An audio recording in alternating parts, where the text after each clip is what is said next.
नमस्कार और इस नए गहन विश्लेषण में स्वागत है। आज का हमारा जो विषय है ना, वो काफी दिलचस्प है। जी बिल्कुल, बहुत ही महत्वपूर्ण विषय है आज का। हाँ, तो जो लोग हमें सुन रहे हैं उन्हें बता दूं कि आज हम भारत सरकार के आर्थिक सर्वेक्षण के अध्याय 6 पर बात कर रहे हैं। ये 2025-26 का सर्वेक्षण है। और इसका शीर्षक भी काफी लंबा चौड़ा है, पर अपने आप में पूरी कहानी बयां करता है।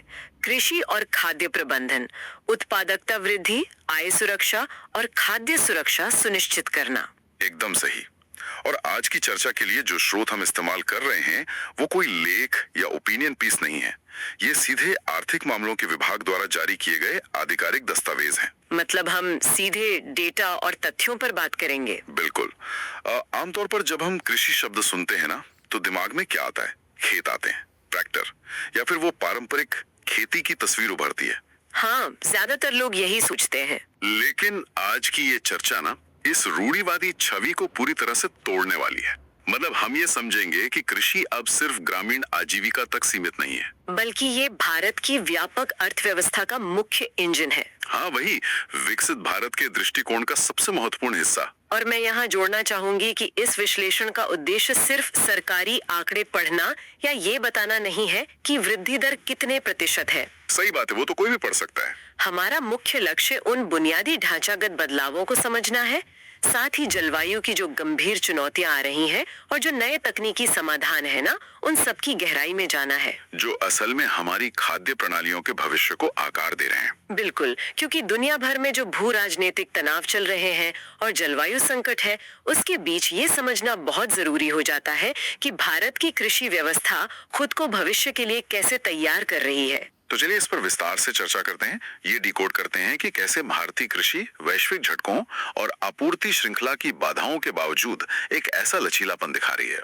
एक बहुत ही मजबूत रेजिलियंस दिखा रही है। हाँ, रेजिलियंस, जो दुनिया के कई देशों के लिए केस स्टडी बन गई है। तो अगर हम शुरुआत करें हमारी विकास की कहानी से, हाँ, जिसे हम एक तरह का द ग्रेट एग्रीकल्चरल पैराडॉक्स भी कह सकते हैं।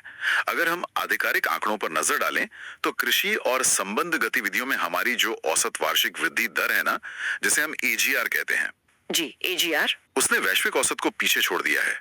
वैश्विक औसत 2.9% है और हम उससे आगे हैं। ये सुनने में बहुत ही सकारात्मक आंकड़ा लगता है। लगता तो है, लेकिन अगर हम डेटा को थोड़ा और कुरे दें तो कुछ और ही पता चलता है।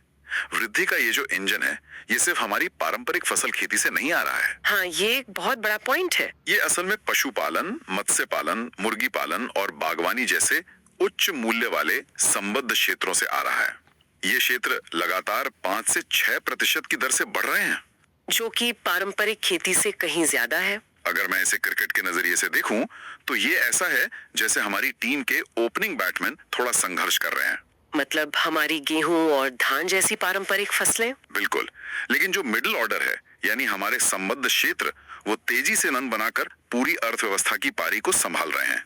बहुत ही सटीक उदाहरण है ये। और यहाँ जो बात सबसे आकर्षक है वो ये है कि वैश्विक स्तर पर हमारी समग्र वृद्धि दर बेहतर होने के बावजूद एक बड़ा अंतर है। उपज का अंतर ना? हाँ, उपज का अंतर। जब हम प्रति हेक्टेयर उपज की बात करते हैं तो तस्वीर काफी बदल जाती है। अगर हम अपनी पैदावार की तुलना वैश्विक मानकों से करें तो अनाज, मक्का, सोयाबीन और दलहन जैसी प्रमुख फसलों की उत्पादकता अभी भी वैश्विक औसत से काफी नीचे है। ये तो वाकई चिंता की बात है। और ये कोई छोटी मोटी विसंगति नहीं है, ये एक बहुत ही गंभीर संरचनात्मक चुनौती है। हम कुल उत्पादन की मात्रा में तो नए रिकॉर्ड बना रहे हैं, लेकिन हमारी जमीन और संसाधनों की उत्पादकता अभी भी अपनी पूरी क्षमता तक नहीं पहुंच पाई है। इसी विरोधाभास को पुख्ता करने के लिए ना, दस्तावेज में कृषि लागत और मूल्य आयोग यानी CACP की एक बहुत ही चौंकाने वाली रिपोर्ट का हवाला दिया गया है। हाँ, वो रिपोर्ट वाकई आंखें खोलने वाली है। इस रिपोर्ट के अनुसार पश्चिम बंगाल, उत्तर प्रदेश, तेलंगाना, ओडिशा, आंध्र प्रदेश और तमिलनाडु जैसे जो प्रमुख धान उत्पादक राज्य हैं, वहां प्रति हेक्टेयर उपज राष्ट्रीय औसत से भी नीचे रही है। ये तो वो राज्य हैं जो सबसे ज्यादा धान उगाते हैं। वही तो। अब यहाँ एक बड़ा सवाल उठता है, ये वो राज्य हैं जिन्हें हम भारत का राइस बोल मानते हैं। इनके पास नदियां हैं, उपजाऊ जमीन है, फिर हमारे सबसे प्रमुख कृषि राज्यों में पैदावार इतनी कम क्यों हो रही है? क्या इसके पीछे सिर्फ तकनीक की कमी है या कुछ और कारण है? ये हमारे सुनने वालों के लिए समझना बहुत जरूरी है, क्योंकि अंततः यही तय करता है कि खाना हमारी थाली तक किस कीमत पर पहुंचेगा। इस रिपोर्ट में इसके जो मुख्य कारण बताए गए हैं वो पूरी तरह से मौसम के बदलते मिजाज और जलवायु संकट से जुड़े हैं।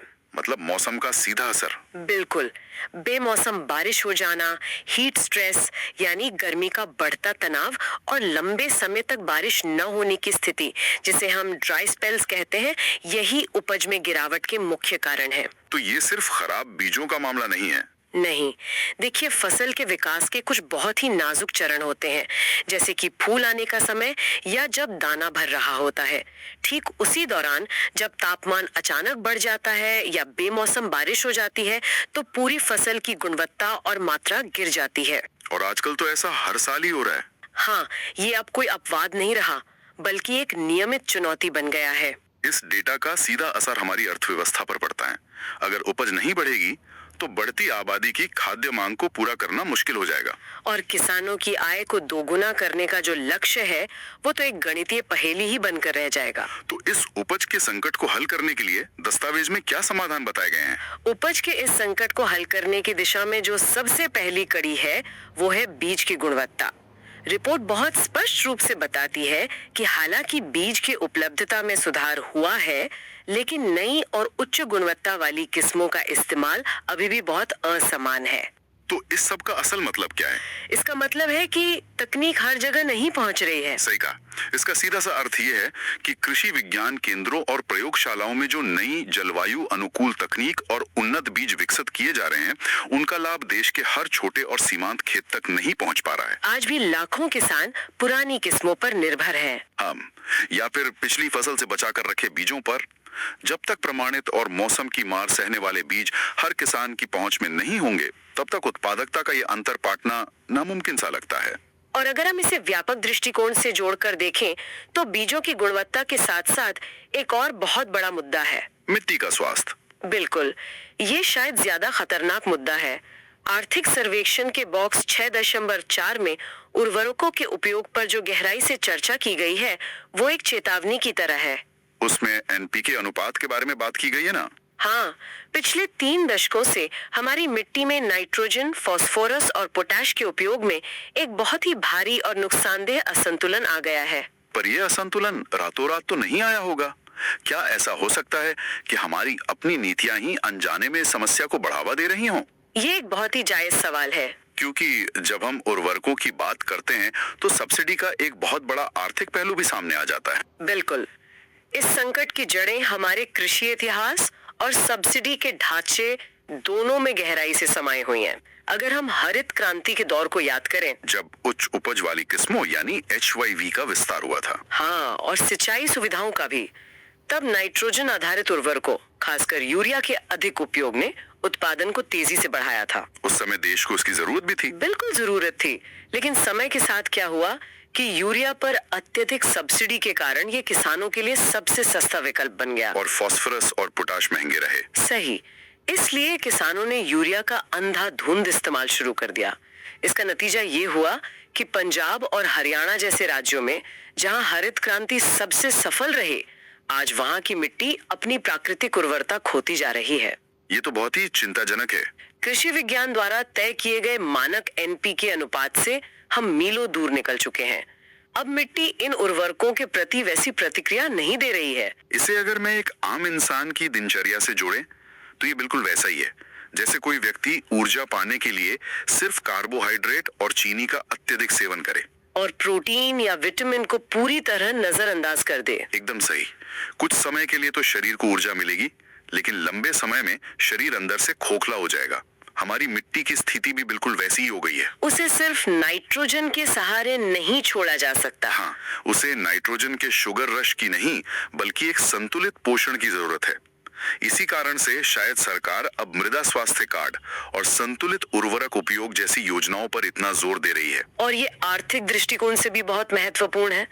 सरकार हर साल उर्वरक सब्सिडी पर करोड़ों रुपए खर्च करती है। अगर वो सब्सिडी मिट्टी को नुकसान पहुंचा रही है तो ये दोहरा नुकसान है। राजकोषीय घाटा भी और पारिस्थितिकी नुकसान भी। इसीलिए मिट्टी को सिर्फ एक निर्जीव संसाधन मानना छोड़कर उसे एक जीवित पारिस्थितिकी तंत्र मानने की वकालत की जा रही है सर्वेक्षण में। एक बहुत ही दिलचस्प बात सामने आती है। जब हम इस पारिस्थितिकी तंत्र को बचाने और कृषि को सुरक्षित करने की बात करते हैं, तो सर्वेक्षण का ध्यान पारंपरिक समाधानों से हटकर आधुनिक तकनीक की ओर जाता है। तकनीक का प्रवेश अब बहुत बड़े पैमाने पर हो रहा है। हाँ, कृषि अब सिर्फ फावड़े और ट्रैक्टर की सीमाओं तक नहीं है। ये डेटा, सैटेलाइट इमेजरी और आर्टिफिशियल इंटेलिजेंस की दुनिया में प्रवेश कर चुकी है। जोखिम प्रबंधन के लिए तकनीक का ये इस्तेमाल वाकई ध्यान खींचता है। जोखिम प्रबंधन आज कृषि अर्थशास्त्र का सबसे महत्वपूर्ण हिस्सा बन गया है। किसान एक ऐसे खुले कारखाने में काम करता है जिसकी छत आसमान है, जहां हर चीज मौसम के रहमो करम पर है। इसलिए जोखिम का पूर्वानुमान लगाना और उसे कम करना बेहद जरूरी है। दस्तावेज में कुछ बहुत ही विशिष्ट और तकनीकी योजनाओं का विस्तार से जिक्र है। जैसे एक है येस्टेक, जो एक तकनीक आधारित उपज अनुमान प्रणाली है, और विंड्स योजना भी है। हाँ, मौसम सूचना नेटवर्क डेटा प्रणाली, और देश भर में स्वचालित मौसम स्टेशनों और ऑटोमेटिक रेन गेज के विशाल नेटवर्क का विस्तार भी हो रहा है। इन सब से डेटा इकट्ठा करना बहुत आसान हो गया है। सर्वेक्षण में मध्य प्रदेश का एक बहुत ही शानदार उदाहरण दिया गया है। उन्होंने 100% तकनीक आधारित उपज अनुमान को अपना लिया है। क्या हम इस प्रक्रिया को थोड़ा और गहराई से समझ सकते हैं कि ये जमीन पर काम कैसे करता है? ये एक बहुत ही क्रांतिकारी बदलाव है। पहले क्या होता था कि उपज का अनुमान लगाने के लिए क्रॉप कटिंग एक्सपेरिमेंट किए जाते थे, जिन्हें सीसीई कहते हैं। हाँ, ये एक पूरी तरह से मैनुअल प्रक्रिया थी जिसमें सरकारी कर्मचारी खेत में जाके फसल काटते थे, उसे तौलते थे और फिर अनुमान लगाते थे। इसमें तो बहुत समय लगता होगा और मानवीय गलतियों की गुंजाइश भी रहती होगी। बिल्कुल, और कई बार भ्रष्टाचार की शिकायतें भी आती थीं। नतीजतन अगर किसी किसान की फसल बर्बाद होती थी तो उसे बीमा का पैसा मिलने में महीनों लग जाते थे, जो कि उस समय उसकी सबसे बड़ी जरूरत होती है। तो मध्य प्रदेश ने जो किया है वो इस पूरी व्यवस्था का डिजिटलीकरण है। अब सैटेलाइट डेटा, रिमोट सेंसिंग और ड्रोन की मदद से फसल के स्वास्थ्य का पिक्सल दर पिक्सल विश्लेषण किया जाता है। ये तो बहुत ही एडवांस्ड है। और मौसम के डेटा के साथ इसे जोड़कर एक सटीक एल्गोरिदम तैयार होता है। इसका सबसे बड़ा फायदा यह है कि बीमा दावों का निपटान अब महीनों के बजाय कुछ हफ्तों या दिनों में हो जाता है। ये पारदर्शिता और गति दोनों के लिए गेम चेंजर है। लेकिन ये तकनीक तो नुकसान होने के बाद की भरपाई है। ये एक बहुत ही महत्वपूर्ण सवाल खड़ा करता है कि जब मौसम ही हमारा सबसे बड़ा दुश्मन बन जाए तो क्या करें? जलवायु लचीलेपन की जरूरत यहीं आती है, क्योंकि जलवायु परिवर्तन अब भविष्य की कोई चेतावनी नहीं है। ये आज की वास्तविकता है जिसे हम हर दिन महसूस कर रहे हैं। रोकथाम ही एकमात्र दीर्घकालिक समाधान है और यहीं पर जलवायु अनुकूल तकनीकों की भूमिका आती है। प्रति बूंद अधिक फसल के मंत्र के साथ ड्रिप और स्प्रिंकलर सिंचाई प्रणालियों को अपनाना अब कोई लग्जरी नहीं है। भूजल का स्तर तो वैसे भी गिर ही रहा है, तो खेती के अस्तित्व के लिए ये बुनियादी शर्त बन गई है। इसके साथ ही सूखा रोधी और गर्मी सहने वाली बीजों का विकास और उनका उपयोग ही हमें इस बदलते मौसम चक्र में बचा सकता है। लेकिन एक व्यवहारिक समस्या है। ड्रिप सिंचाई लगाने या आधुनिक मशीनरी खरीदने के लिए अच्छी खासी पूंजी की जरूरत होती है। भारत की कृषि व्यवस्था की एक बहुत बड़ी संरचनात्मक सच्चाई ये है कि यहाँ 80% से ज्यादा किसान छोटे और सीमांत हैं। उनकी जोत बहुत छोटी और खंडित है। हाँ, इतनी छोटी कि उसमें कोई बड़ी मशीनरी घुसाना या भारी निवेश करना आर्थिक रूप से संभव ही नहीं होता। इसी बिंदु से सर्वेक्षण संस्थागत सुधारों और सहकारिता की ओर मुड़ता है। छोटे खेतों की इस समस्या का समाधान व्यक्तिगत स्तर पर नहीं निकाला जा सकता, ये संस्थागत स्तर पर ही हो सकता है। इसीलिए सर्वेक्षण में PSCS यानी प्राथमिक कृषि सहकारी समितियों और FPO यानी किसान उत्पादक संगठनों पर इतना जोर दिया गया है। और स्वयं सहायता समूहों पर भी। हाँ, ये सिर्फ ऋण बांटने वाली संस्थाएं नहीं है, ये छोटे किसानों को सामूहिक सौदेबाजी यानी कलेक्टिव बार्गेनिंग की ताकत देती है। इसे ऐसे समझ सकते हैं कि अगर एक अकेला किसान अपनी 1 क्विंटल उपज लेकर बाजार जाता है तो वो कीमत तय करने की स्थिति में नहीं होता। उसे बाजार की कीमत स्वीकार करनी पड़ती है। क्योंकि उसके पास मोल भाव करने की ताकत नहीं होती। बिल्कुल। लेकिन जब सैकड़ों किसान एक एफपीओ के झंडे तले अपनी 1000 क्विंटल उपज लेकर जाते हैं, तो वे बाजार से बेहतर कीमत की मांग कर सकते हैं। और एफपीओ के जरिए वे थोक में सस्ते दाम पर अच्छी गुणवत्ता वाले बीज और उर्वरक भी खरीद सकते हैं। इस सामूहिक मॉडल को पेशेवर और आधुनिक बनाना सबसे बड़ी चुनौती है। हमने देखा है कि कई बार एफपीओ बंद तो जाते हैं, लेकिन प्रबंधन कौशल की कमी के कारण वे बंद हो जाते हैं। इसी को ध्यान में रखते हुए आर्थिक सर्वेक्षण में विशेष रूप से त्रिभुवन सहकारी विश्वविद्यालय की स्थापना का जिक्र है, जो बहुत मायने रखता है। ये कोई आम विश्वविद्यालय नहीं होगा। नहीं, ये सिर्फ एक और शैक्षणिक संस्थान नहीं है। पारंपरिक बिजनेस स्कूलों में जो पढ़ाया जाता है वो कृषि की ग्रामीण और आपूर्ति श्रृंखला की जटिलताओं पर हमेशा लागू नहीं होता। खेती का अर्थशास्त्र कॉर्पोरेट दुनिया से अलग होता है। सही बात है। कृषि उत्पादों के प्रबंधन, कोल्ड चेन लॉजिस्टिक्स और ग्रामीण समाजशास्त्र को समझने वाले प्रोफेशनल्स की एक नई पीढ़ी तैयार करने के लिए इस तरह के विशेष विश्वविद्यालय की आवश्यकता है, ताकि सहकारी समितियां कॉर्पोरेट जगत की तरह ही दक्षता और लाभ के साथ काम कर सकें। उत्पादन तकनीकी, नवाचार और इन संस्थागत ढांचों पर चर्चा करने के बाद अब इस पूरी श्रृंखला के अंतिम और सबसे संवेदनशील पड़ाव की ओर चलते हैं। खाद्य सुरक्षा और खाद्य प्रबंधन। हाँ, खेत से अनाज निकलकर थाली तक कैसे पहुंचता है और राज्य इसमें क्या भूमिका निभाता है। खाद्य और पोषण सुरक्षा किसी भी अर्थव्यवस्था की सबसे बुनियादी नींव होती है। दस्तावेज में बहुत ही विस्तृत रूप से बताया गया है कि कैसे सरकार मंडियों से न्यूनतम समर्थन मूल्य पर गेहूं, चावल और मोटे अनाज की खरीद करती है और फिर उसे सार्वजनिक वितरण प्रणाली यानी पीडीएस के जरिए समाज के कमजोर वर्गों तक पहुंचाते हैं। ये दुनिया का सबसे बड़ा खाद्य सुरक्षा कार्यक्रम है। लेकिन एक समय था जब पीडीएस प्रणाली भारी रिसाव या कहीं लीकेज और भ्रष्टाचार के लिए जानी जाती थी। फर्जी राशन कार्डों की भरमार थी और अक्सर अनाज उन लोगों तक पहुंच ही नहीं पाता था जिन्हें उसकी सबसे ज्यादा जरूरत थी। लेकिन आर्थिक सर्वेक्षण बताता है कि यहाँ तकनीक ने पूरी व्यवस्था की तस्वीर बदल दी है। व्यवस्था में तकनीक के एकीकरण ने वास्तव में लीकेज को न्यूनतम कर दिया है। आधार आधारित डी डुप्लीकेशन का इसमें बड़ा रोल है। लाखों फर्जी राशन कार्ड सिस्टम से बाहर हो गए हैं। पॉइंट ऑफ सेल मशीनों पर बायोमेट्रिक प्रमाणीकरण ने यह सुनिश्चित किया है कि अनाज केवल सही व्यक्ति को ही मिले। इसके अलावा one nation one ration card यानी एनओआरसी योजना एक बहुत बड़ा नीतिगत बदलाव है। ये प्रवासी मजदूरों के लिए बहुत बड़ी राहत है। हाँ, इससे पहले अगर कोई मजदूर बिहार से मुंबई काम की तलाश में जाता था तो वो अपना राशन कोटा खो देता था। अब देश के केंद्रीय सर्वर से जुड़े होने के कारण वो मजदूर देश के किसी भी कोने में बायोमेट्रिक प्रमाणीकरण के जरिए अपने हिस्से का राशन प्राप्त कर सकता है। ये खाद्य सुरक्षा को पोर्टेबल बनाता है। इसके साथ ही प्रत्यक्ष लाभ हस्तांतरण यानी डीबीटी के माध्यम से सब्सिडी का रिसाव लुका है। और सर्वेक्षण सिर्फ लोगों का पेट भरने तक सीमित नहीं है, वो पोषण सुरक्षा की बात भी करता है। कुपोषण और छिपी हुई भूख, जिसे हिडन हंगर कहते हैं, उससे लड़ने के लिए चावल और अन्य अनाजों के फोर्टिफिकेशन पर भी विशेष ध्यान दिया जा रहा है, ताकि महिलाओं और बच्चों में एनीमिया जैसी समस्याओं को खत्म किया जा सके। खाद्य सुरक्षा से जुड़ा एक और आयाम है जिस पर निजी क्षेत्र की भागीदारी बहुत आवश्यक है, और वो है खाद्य प्रसंस्करण और कोल्ड चेन लॉजिस्टिक्स। क्योंकि बहुत सा खाना तो रास्ते में ही खराब हो जाता है। सही कहा।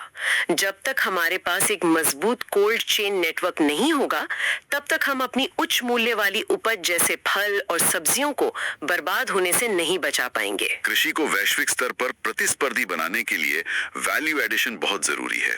ये समझना होगा कि कृषि क्षेत्र का मजबूत होना सिर्फ किसानों का मुद्दा नहीं है, ये भारत के विनिर्माण और सेवा क्षेत्रों की स्थिरता से आगे बढ़ने के लिए एक पूर्व शर्त है। तो पूरी चर्चा को अगर हम समेटें तो आज के इस गहन विश्लेषण से एक बात बिल्कुल साफ हो जाती है कि भारतीय कृषि अब केवल उत्पादन के पुराने लक्ष्यों का पीछा नहीं कर रही है। ये एक बहुत बड़े और ऐतिहासिक बदलाव के दौर से गुजर रही है। ये बदलाव स्मार्ट खेती को अपनाने, जलवायु परिवर्तन के खिलाफ एक मजबूत और वैज्ञानिक ढाल तैयार करने के बारे में है, और किसानों को संस्थागत रूप से इतना सशक्त बनाने के बारे में है कि वे केवल जीवित रहने के लिए संघर्ष न करें, बल्कि एक आधुनिक अर्थव्यवस्था के सक्रिय भागीदार बने। हमने बीजों की जेनेटिक गुणवत्ता से लेकर सैटेलाइट द्वारा उपज मापने के एल्गोरिदम तक चर्चा की, और मिट्टी के रसायन विज्ञान से लेके one nation one ration card के तकनीकी आर्किटेक्चर तक का सफर तय किया। लेकिन इस चर्चा का समापन करते हुए जो मूल स्रोत हैं, उनसे एक कदम आगे की सोच पर विचार करना प्रासंगिक होगा। वो क्या है? देखिए, आज के दौर में हम ड्रिप सिंचाई, स्वचालित मौसम स्टेशनों, रिमोट सेंसिंग और आर्टिफिशियल इंटेलिजेंस की बात कर रहे हैं। भविष्य में जब भारत का हर एक खेत, हर एक जमीन का टुकड़ा पूरी तरह से डिजिटल डेटा और सैटेलाइट नेटवर्क से जुड़ जाएगा, तो कृषि का स्वरूप पूरी तरह बदल सकता है। ये तो तय है कि तकनीक खेती का चेहरा बदल देगी। तो ये विचार करना दिलचस्प होगा कि क्या भविष्य का किसान हल चलाने वाले एक पारंपरिक खेतीहर से अधिक एक डेटा साइंटिस्ट की भूमिका में नजर आएगा। ये एक बहुत ही विचारोत्तेजक सवाल है। क्या यह संभव है कि कृषि में हो रहे ये तकनीकी और संस्थागत सुधार हमारी आने वाली पीढ़ी को खेती को एक श्रम प्रधान पेशे के बजाय एक हाईटेक स्टार्टअप के रूप में देखने के लिए प्रेरित करेंगे? ये एक ऐसा सवाल है जो भविष्य की नीतियों और कृषि की दिशा को नए सिरे से परिभाषित कर सकता है। सुनने वालों के लिए ये एक सवाल है जिस पर उन्हें जरूर सोचना चाहिए। आज के इस गहन विश्लेषण में जुड़ने के लिए बहुत बहुत धन्यवाद। अगली बार एक नए विषय और नए विश्लेषण के साथ फिर लौटेंगे।